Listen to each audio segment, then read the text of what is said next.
নমস্কাৰ সকলোকে পুনৰবাৰ টিকে মাইণ্ডৰ অন্য এটাৰ ৰাতিপুৱাৰ ধামাকাদাৰ খবৰলৈ স্বাগতম জনাইছো। অন্য দিনৰ দৰে আজিও আপোনালোকৰ বাবে দিনটোৰ কেইবাটাও গুৰুত্বপূৰ্ণ খবৰ লৈ আহিছো। ভিডিঅ'টো প্ৰথমৰ পৰা শেষলৈকে চাই থাকিব। আজি খবৰ কেইটা দিয়াৰ আগতেই আপোনালোক সকলোকে সৰুকৈ এটা ৰিকুৱেষ্ট, যদি খবৰ কেইটা চাই ভাল লাগে লাইক এটা কৰিবলৈ কিন্তু নাপাহৰিব। আগবাইছো আজিৰ প্ৰথমটো খবৰ ফালে। খবৰ লাই পৰিছে বিহাৰৰ পৰা। বিহাৰত নতুনকৈ এনডিএ চৰকাৰ গঠন হ'ল। এনডিএ চৰকাৰৰ ওপৰত বিহাৰবাসীৰ বিৰাটেই আস্থা আৰু বিশ্বাস আছিলে। বিহাৰবাসীয়ে নিৰ্বাচনৰ পূৰ্বে 10,000 টকাকৈ লাভ কৰিলে। এনডিএ তৰফৰ পৰা তেওঁলোকক আঁচনিৰ জৰিয়তে 10,000 টকা প্ৰদান কৰিলে আৰু মহিলাসকলে হাঁহি হাঁহি গৈ এনডিএক ভোট প্ৰদান কৰিলে। এতিয়া এনডিএ চৰকাৰ গঠন কৰাৰ পাছতেই বিহাৰত এতিয়া চলিছে বুলডোজাৰ।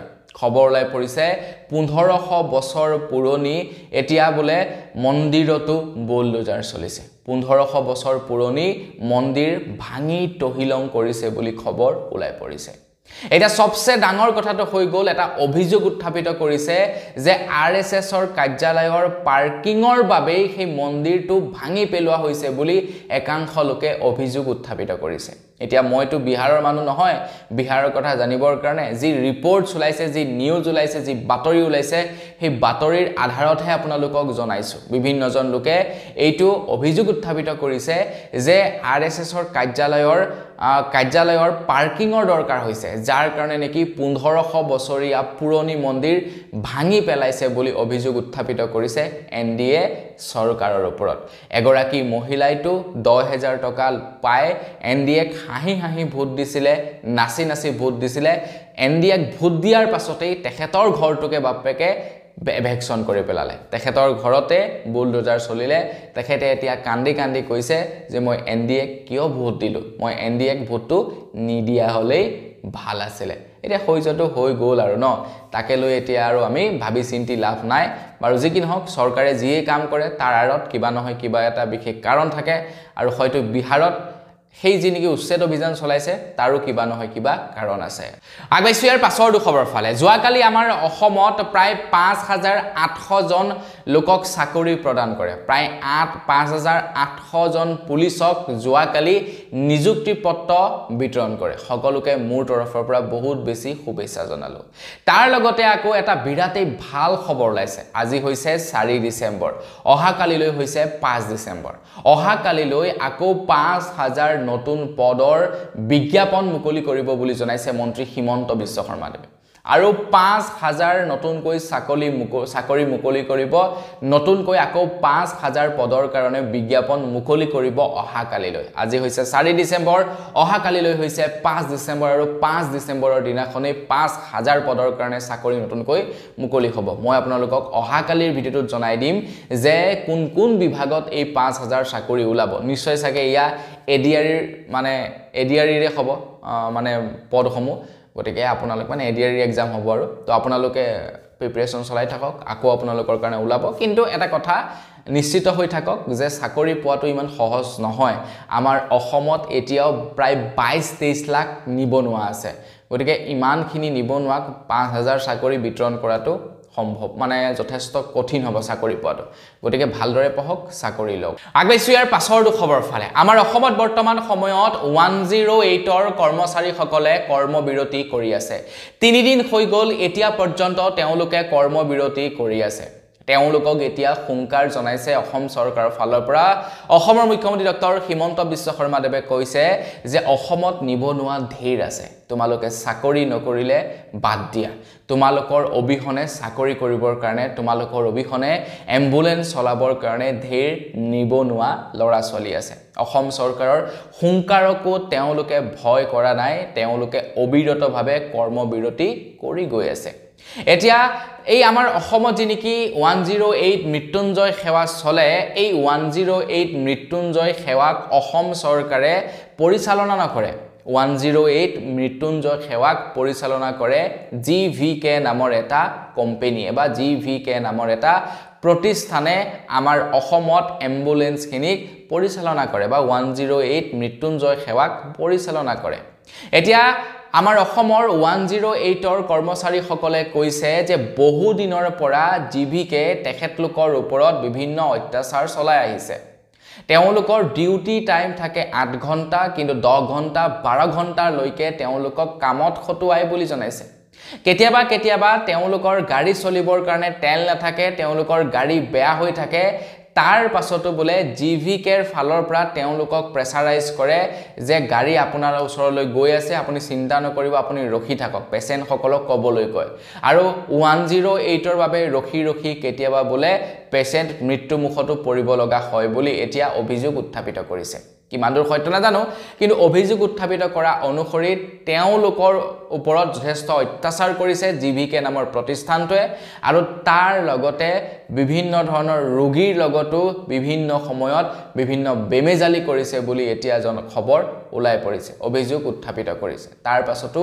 অসম চৰকাৰে কিন্তু জিভিকেৰ পক্ষহে লৈছে যিসকল কৰ্মচাৰীয়ে কৰ্মবিৰতি কৰি আছে তেওঁলোকৰ পক্ষ লোৱা আমি দেখিবলৈ পোৱা নাই তেওঁলোকে কৈছে যে আমি যি নেকি ভুল কৰিছো তাৰে হয়তো পাপৰ ফল এতিয়া ভুগি আছো আগৈছো ইয়াৰ পাছৰ খবৰ ফালে আমাৰ অসমত হৈ গল জিঅটেক আমাৰ অসমত জীৱিকা সখীসকলে জিঅটেক কৰিলে আৰু এটা বিৰাটেই ডাঙৰ খবৰ ওলাই পৰিছে যে আমাৰ অসমত প্ৰায় 43টা কেঁচা ঘৰ আছে 43 লাখটা কেঁচা ঘৰ আছে জীৱিকা সখীসকলে এখন লিষ্ট দাখিল কৰিছে আৰু সেই লিষ্ট দাখিল কৰা অনুসৰি আমাৰ অসমত প্ৰায় 43 লাখ কেঁচা ঘৰ এতিয়াও আছে এতিয়াও 43 লাখ লোকে কেঁচা ঘৰতেই বসবাস কৰিব লগা হৈছে আৰু তাতকৈ ডাঙৰ কথাটো হৈ গল মন্ত্ৰী ৰঞ্জিত কুমাৰ দাসে কৈছে যে জীৱিকা সখীসকলে যি নেকি জিঅটেগৰ ফটো আপলোড কৰিছে যি জিঅটেগৰ লিষ্ট জাৰি কৰিছে কিছুমান এনেকুৱা মানুহৰ ঘৰত জিঅটেগ কৰিছে যিবিলাক মানুহে প্ৰকৃতাৰ্থত ঘৰ পাব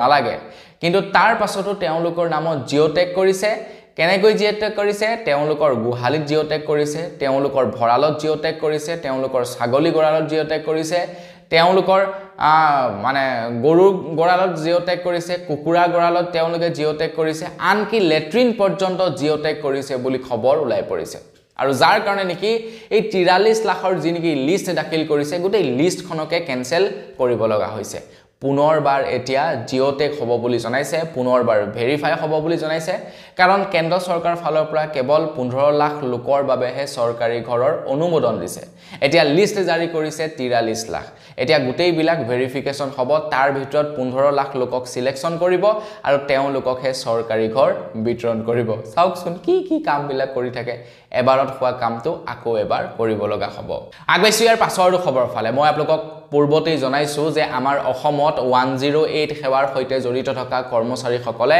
কৰ্মবিৰতি লৈছে তেওঁলোকে প্ৰতিবাদ সাব্যস্ত কৰিছে চৰকাৰৰ এগেইনষ্টত তেওঁলোকে প্ৰতিবাদ সাব্যস্ত কৰিছে জিভিকে পৰিচালনা সমিতিৰ এগেইনষ্টত এতিয়া তেওঁলোকে প্ৰতিবাদ সাব্যস্ত কৰাৰ বাবে গোটেই অসমত 108 সেৱা বিকল হৈ পৰিছে গোটেই অসমত 108 সেৱা স্তব্ধ হৈ পৰিছে এতিয়া চৰকাৰে হুংকাৰ জনাইছে তাৰ পাছতো তেওঁলোকে কৰ্মবিৰতি পৰিহাৰ কৰা নাই এতিয়া অৱশেষত গৈ জিভিকেৰ ফালৰ পৰা 108ৰ কৰ্মচাৰী সকললৈ কৰ্ম অব্যাহতি পত্ৰ প্ৰেৰণ কৰিছে মানে ৰেজিগনেশ্যন লেটাৰ প্ৰেৰণ কৰিছে যিমান বিলাক নেকি কৰ্মচাৰী আছে প্ৰায় সংখ্যক কৰ্মচাৰীলৈ যিসকলে নেকি প্ৰতিবাদত বহিছে তেওঁলোকলৈ এতিয়া ৰেজিগনেশ্যন লেটাৰ পঠাইছে বুলি খবৰ ওলাই পৰিছে দেখা পাইছে মানে কিমান মই মতালি চলিছে তো বস্তু বিলাক যে ব্যক্তিগতকৰণ হৈছে প্ৰাইভেটাইজেশন হৈছে তো প্ৰাইভেটাইজেশন হলে এই বিলাক এই মাইনাস পইণ্ট আছে আমাৰ অসমত মানে তো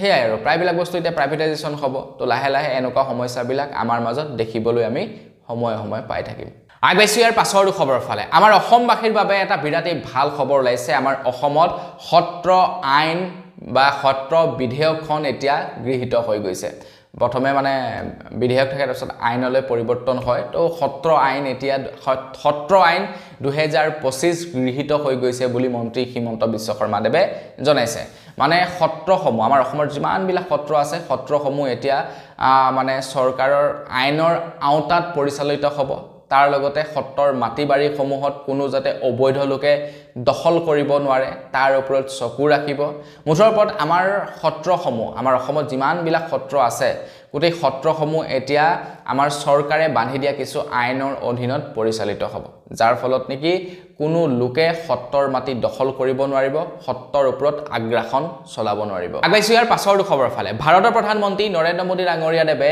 আমাৰ ভাৰতৰ নৱ ব্যৱসায়ীসকলক সাপোৰ্ট কৰে ভাৰতৰ নৱ ব্যৱসায়ীসকলক ষ্টাৰ্টআপ কৰিবৰ কাৰণে বিভিন্ন সময়ত উৎসাহিত কৰি থাকে যাৰ কাৰণে নেকি প্ৰধানমন্ত্ৰী ডাঙৰীয়া দেৱে ভোকাল ফৰ লোকেল নামেৰে এটা মানে তেখেতে মোটো চলাইছিলে বা ভোকাল ফৰ লোকেল নামেৰে তেখেতে এটা মানে অভিযান চলাইছিলে যাৰ অধীনত নেকি আমাৰ ভাৰতত ব্যৱহাৰ হোৱা প্ৰত্যেকটো বস্তু ভাৰততে ম্যানুফ্যাকচাৰ হ'ব যাতে আমাৰ ভাৰতৰ এন্টাৰপ্ৰেনিয়ৰ সকল ভাৰতৰ বিজনেসমেন সকল ভাৰতৰ নৱ বিজনেসমেন সকল যাতে উৎসাহিত হয় তাৰ কাৰণে এনে ধৰণৰ এটা পদক্ষেপ হাতত লৈছে কিন্তু আপোনালোকে শুনিলে আচৰিত হ'ব বিগত 5 বছৰত আমাৰ ভাৰতবৰ্ষত প্ৰায় 2 লাখতকৈ অধিক ষ্টাৰ্টআপ কোম্পানী বন্ধ হৈ গৈছে কিন্তু তাৰ বিপৰীতে যদি আমি দেখিবলৈ যাওঁ ডাঙৰ ডাঙৰ পুৰণা কোম্পানীসমূহ কিন্তু বহুগুণ বেছি উন্নতি কৰিছে যেনেকৈ নেকি জিও হৈ গ'ল মানে ৰিলায়েন্স কোম্পানী হৈ গ'ল যেনেকৈ আদানী হৈ গ'ল যেনেকৈ টাটা হৈ গ'ল এই কোম্পানীবিলাকে দিনক দিনে উন্নতি কৰিছে তাৰ বিপৰীতে যিবিলাক নতুন ষ্টাৰ্টআপ আছে সেইবিলাক বন্ধ হৈ গৈছে তেওঁলোকে মাৰ্কেটৰ হৈতে যুজিব পৰা নাই তেওঁলোকে ডাঙৰ ডাঙৰ প্লেয়াৰ বিলাকৰ হৈতে যুজিব পৰা নাই যাৰ কাৰণে তেওঁলোকৰ ষ্টাৰ্টআপ সমূহে বন্ধ হৈ গৈছে আগবাইছো ইয়াৰ পাছৰটো খবৰ ফালে নতুন বছৰৰ আৰম্ভণিৰ পূৰ্বে আপোনালোক সকলোৰে কাৰণে এটা বেয়া খবৰ ওলাই পৰিছে আমাৰ অসম তথা ভাৰতবৰ্ষত এতিয়া পেট্ৰল ডিজেল আৰু এলপিজি গেছ এই তিনিটা সামগ্ৰীৰ দাম বৃদ্ধি হ'ব আৰু তাৰ লগতে বিভিন্ন ধৰণৰ সামগ্ৰীৰ দাম বৃদ্ধি হ'ব বুলি খবৰ ওলাই পৰিছে ইয়াৰ একমাত্ৰ কাৰণ হৈ গৈছে ডলাৰৰ তুলনাত আমাৰ ভাৰতীয় পইচাৰ মূল্য হ্ৰাস পাইছে বৰ্তমান সময়ত আপোনালোকে যদি আমেৰিকালৈ যায় তেন্তে আমাৰ ভাৰতীয় পইচা 90 টকা আপোনালোকে দিব লাগিব তেতিয়াহে আমেৰিকাৰ $1 এটা লাভ কৰিব এতিয়া ইয়াৰ ফলত কি হ'ব যেতিয়া নেকি আমেৰিকাৰ পৰা কিবা বস্তু এটা আমাৰ ভাৰতীয় বিজনেসমেন এজনে ক্ৰয় কৰিবলৈ যাব তেতিয়া অত্যাধিক ভাৰতীয় টকা ভৰিব লাগিব সেই বিজনেসমেনজনে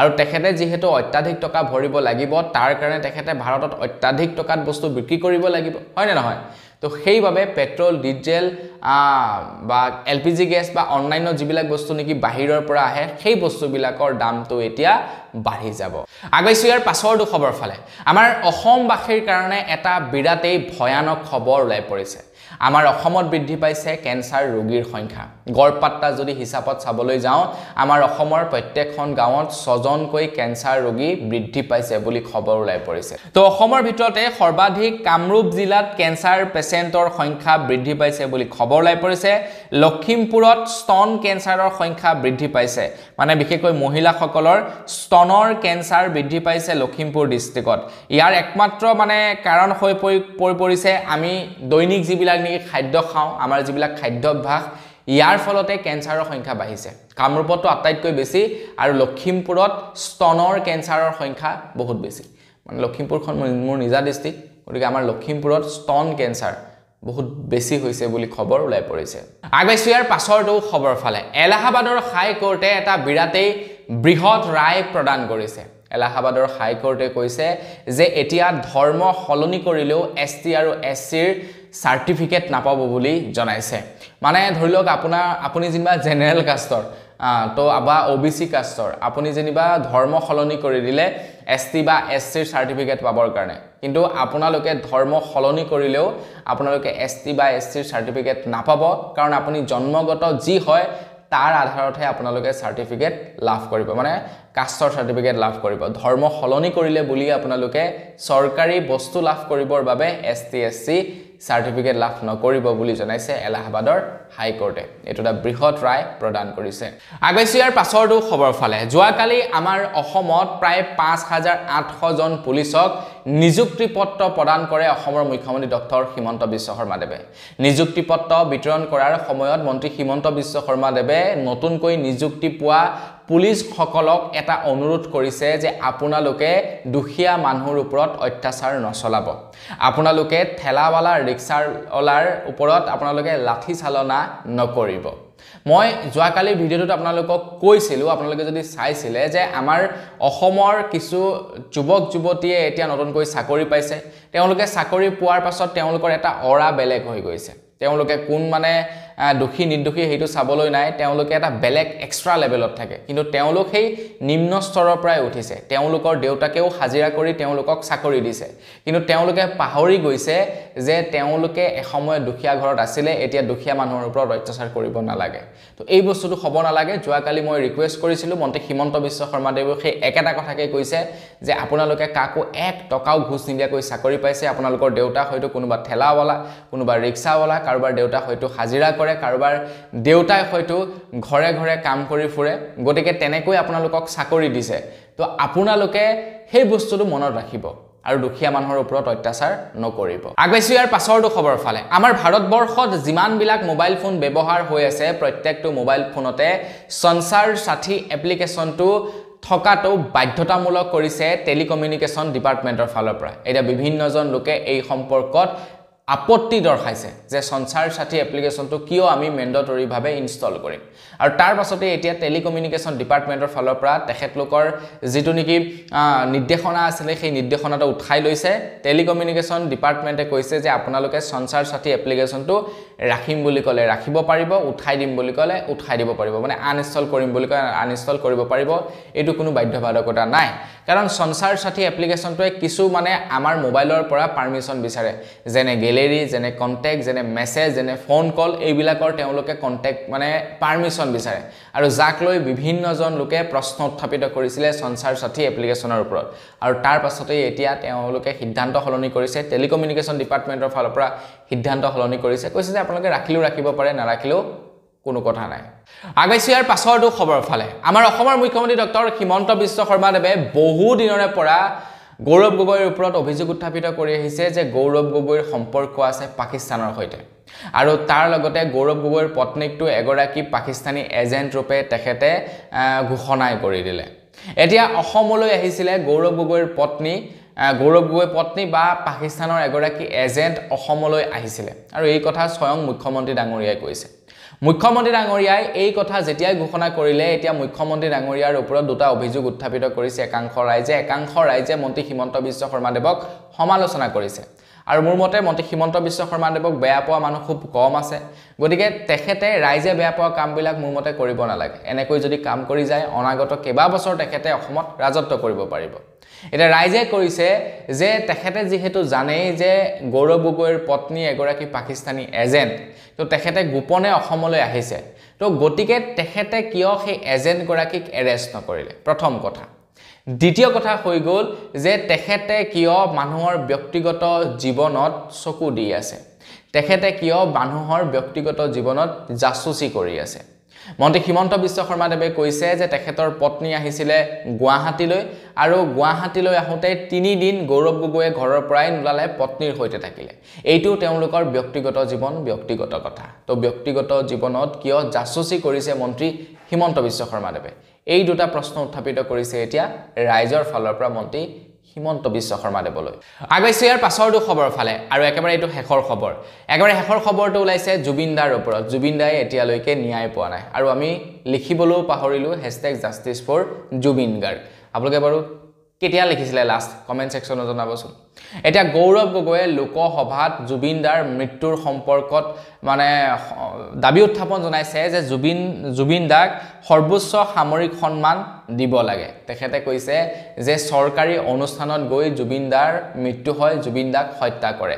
গতিকে জুবিন দাৰ ন্যায় ক্ষিপ্ৰগতিত হ'ব লাগে, আৰু তেখেতক সৰ্বোচ্চ অসামৰিক সন্মান প্ৰদান কৰিব লাগে কেন্দ্ৰ চৰকাৰৰ ফালৰ পৰা। এইটো এটা দাবী উত্থাপন কৰিছে গৌৰৱ গগৈ ডাঙৰীয়াই। তো বন্ধু-বান্ধৱীসকল, বছ এইকেইটাই আছিলে আজিৰ ভিডিঅ'ত জনাবলগীয়া খবৰ। জানি কেনে পালে সেইটো জনাব। তো পুনৰ এটা ভিডিঅ'ত সকলোকে লগ পোৱাৰ সাজু বিদায় মাগিছোঁ। ধন্যবাদ। জয় অসম।